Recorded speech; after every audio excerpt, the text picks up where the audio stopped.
오늘 말씀의 제목은 상황보다도 기록된 말씀이라는 제목으로 오늘 본문의 첫 번째 시간을 시작해 보고자 합니다. 마가복음 14장의 배경은 예수님께서 사랑하는 제자들과 함께 나누셨던 마지막 유월절 만찬에 대한 그 배경입니다. 그리고 자신의 그 살과 피를 상징하는 떡과 잔을 나누시면서 우리를 향한 새 언약을 세우셨던 그 장면이 배경이 되는 14장입니다.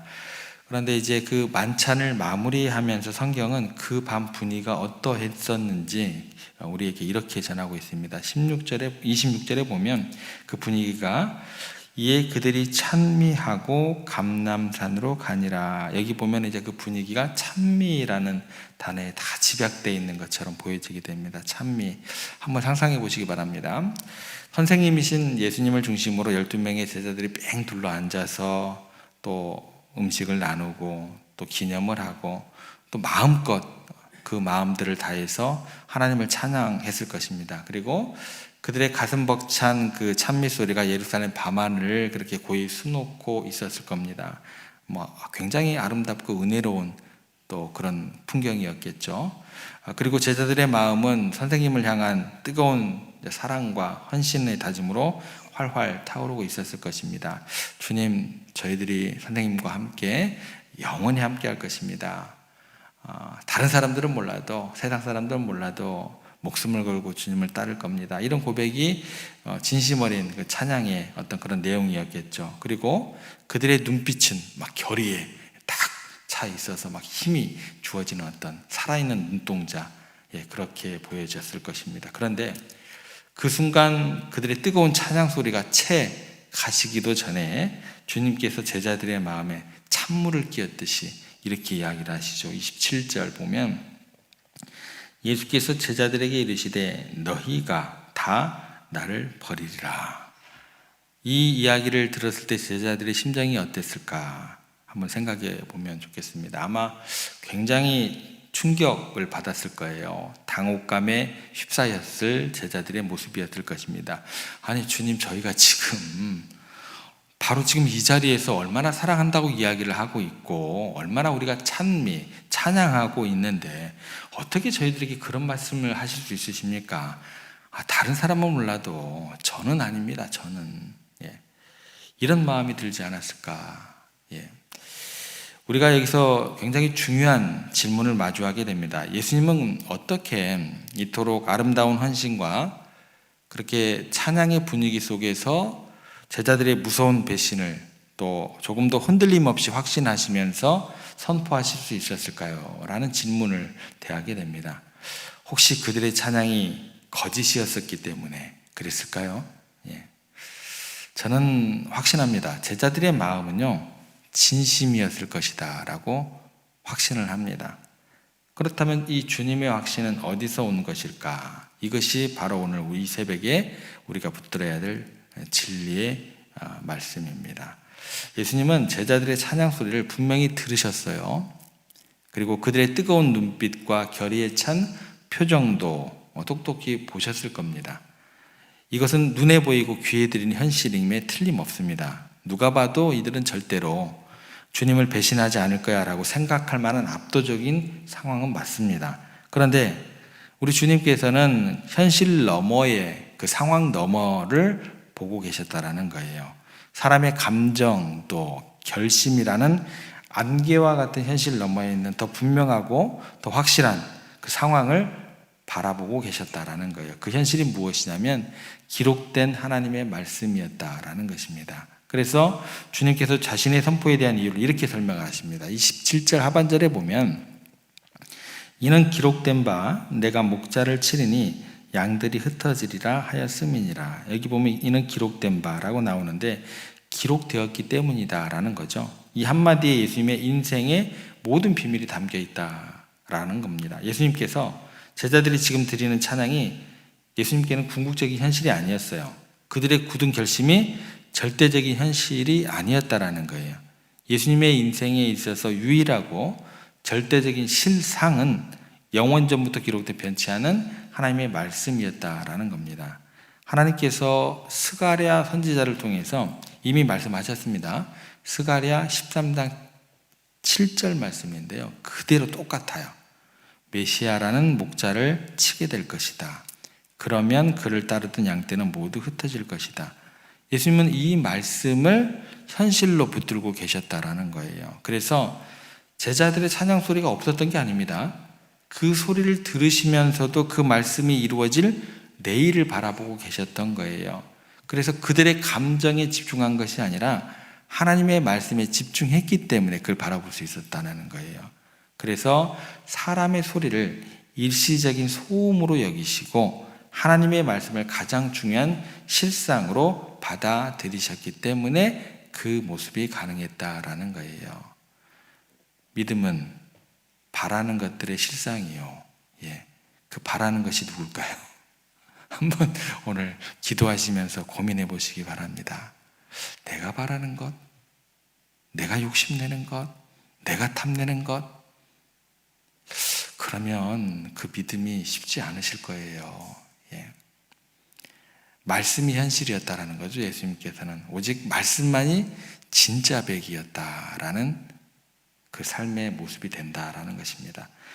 바로 이 지점에서 예수님의 위대함과 우리의 연약함이 갈려지게 됩니다. 우리는 어떠냐면 우리는 눈에 보이는 상황이 곧 현실이라고 그렇게 믿으면서 살아가는 경우가 굉장히 많습니다. 사람들이 그래서 나를 칭찬해주면 그 칭찬이 나의 모든 것 현실이 되고 마음은 하늘을 날아가는 듯 둥둥둥 떠다닙니다. 기고만장해지기까지 합니다. 그런데 사람들이 나를 비난하고 오해하면 그 비난이 나의 현실이 순식간에 되어버리고 마음은 지옥으로 곤두박질 치게 됩니다. 좌절감에 빠져나와서 헤어나오질 못하게 돼요. 내 통장에 잔고가 두둑하면 그것이 나의 현실이 돼서 온전한 평안을 누리게 되고 몸에 질병이 찾아오면 그것이 나의 현실이 돼서 그냥 절망의 구렁텅이에 빠져들게 됩니다. 그래서 우리가 끊임없이 변화하는 상황과 시시각각 달라지는 사람들의 반응을 나의 궁극적인 실체로 착각하며 살아가게 되더라는 거예요. 그러나 예수님께서 우리에게 분명히 보여주시는 것은 이것과 정반대입니다. 그 모든 것은 지나가는 허상과 같다라는 거예요. 실상이 아니다라는 거죠. 믿음은 바라는 것들의 허상이 아닙니다. 믿음은 바라는 것들의 뭐라고 이야기를 해요? 실상이다라고 이야기를 해요. 오직 영원히 변치 않는 실상은 뭐예요? 그래서 하나님께서 하시는 말씀뿐임을 우리가 믿을 수 있다고 한다면 괜찮을 거예요. 그런데 우리의 현실은 무엇이냐면 하루에도 12번이 넘게 우리 애를 흔들어 놓는 그것이 무엇이냐면 사람들의 인정과 평가, 또 그것이 바로 우리가 살고 있는 세상의 가장 위험한 함정이 되더라는 거예요. 성경에 나오는 다윗의 모습을 한번 생각해 보고자 합니다. 다윗이 골리앗을 쓰러뜨리고 돌아왔을 때 온 백성이 그를 향해서 뭐라고 했을까요? 사울이 죽인 자는 천천히요 다윗이 죽인 자는 만만이로다. 온 이스라엘이 다윗을 하늘 끝까지 높였습니다. 아마 다윗이 돌아오는 순간 세상을 다 얻은 듯한 그런 마음이었을 거예요. 사람들의 칭찬이 가장 그에게 달콤한 현실이 되었을 것입니다. 그런데 그 현실이 얼마나 갔을까요? 사울이 다윗을 죽이려 한다는 소문이 퍼지자 다윗이 만만이다라고 외치던 그 입술들은 어떻게 변했을까요? 자신의 이익을 위해서 또 왕에게 잘 보이기 위해서 한순간에 돌변하여서 다윗을 고발하고 밀고 가는 자들로 바뀌게 됩니다. 그러기 위해서 다윗이 어디 있는지 벼룩 찾듯이 그렇게 온 이스라엘 땅을 찾아다니는 잡아서 사울에게 데리고 가려고 혈안이 되어서 찾아간다라는 거죠. 이것이 사람의 마음이었습니다. 이것이 세상의 현실이다라는 거예요. 자기 이익에 따라 칭찬했던 입으로 얼마든지 저주합니다. 높였던 손으로 돌을 집어 던지는 것이 뭐예요? 그게 세상 사람들의 모습이다라는 거예요. 우리가 만약 이 파도와 같은 사람의 평가 위에 우리의 인생이라는 집을 짓는다면요, 우리의 삶은 평생 일희일비하며 흔들릴 수밖에 없게 된다는 거예요. 반드시 실망하게 되고 반드시 무너지게 되어 있습니다. 그런데 다윗이 무너지지 않았어요. 성경의 기록을 보면 두렵고 슬펐습니다. 그랬지만 낙심하고 주저앉아 있지만은 않았어요. 왜냐하면 다윗에게는 더 큰 실상이 있었기 때문에 그래요. 비록 사울왕이 칼을 들고 쫓아오고 온 백성들이 자기를 미워할지라도 그에게는요, 사무엘 선지자를 통해 주신 하나님의 말씀이 자리하고 있었다라는 거예요. 하나님께서 내게 기름을 부으셨어. 하나님께서 나를 이스라엘 왕으로 세우시겠다고 약속하셨어. 이 말씀을 현실로, 실상으로 붙들었다라는 거예요. 그래서 그 당시의 상황을 현실로 받아들이지 않았다라는 것입니다. 그래서 그는 그 모든 고난의 터널을 믿음으로 통과하며 결국에는 승리하게 되었다라는 게 우리들 가운데 주어지는 다윗의 이야기의 모든 것이 되는 것입니다. 이것이 뭐냐면 상황보다 큰 믿음의 원리가 되는 것입니다. 사랑하는 성도 여러분, 하나님의 말씀을 나의 유일한 현실로 붙드는 사람은 그래서요, 칭찬 속에서 교만할 수가 없어요. 왜 그런 줄 아세요? 말씀이 나를 항상 비추기 때문에 그래요. 하나님의 말씀을 붙드는 사람은요, 고난 속에서 낙심만 하지 않습니다. 왜 그런 줄 아세요? 말씀이 나에게 소망을 주기 때문에 그래요. 말씀이 우리 인생의 견고한 반석인 줄 우리가 믿고 고백하는 그런 믿음의 길을 갔으면 좋겠습니다. 예수님은 상황이 아닌 말씀을 따라 사셨습니다. 그러면 이제 우리 차례입니다. 우리의 시선을 바꾸기를 원하고 우리의 실상을 재정의하기를 원합니다. 우리의 시선을 사람들의 소리에서, 내 안의 염려에서, 그리고 눈앞의 상황에서 돌이켜 하나님의 말씀에 고정하는 그런 하루하루를 살아가시기를 부탁을 드립니다. 누군가 나를 칭찬할 때 말씀은 제게 무엇이라 하십니까? 라고 물으십시오.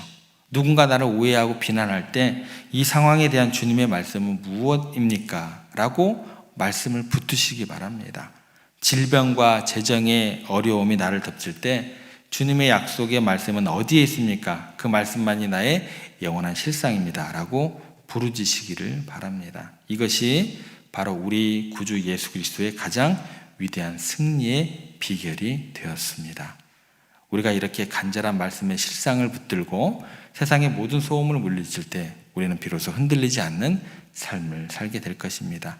세상의 소리, 또 사람의 소리, 또 내 안의 염려와 불안의 소리를 단번에 잠재우고 주님께서 확신하셨던 그 선언, 이는 기록된 바, 나를 향한, 우리 가정을 향한, 우리 교회를 향한 그 영원한 약속의 말씀을 붙들고 가장 확실한 실상으로 붙드는 복되고 담대한 성도 여러분들 되시기를, 세종의 모든 권속들 되시기를 주님의 이름으로 축복합니다.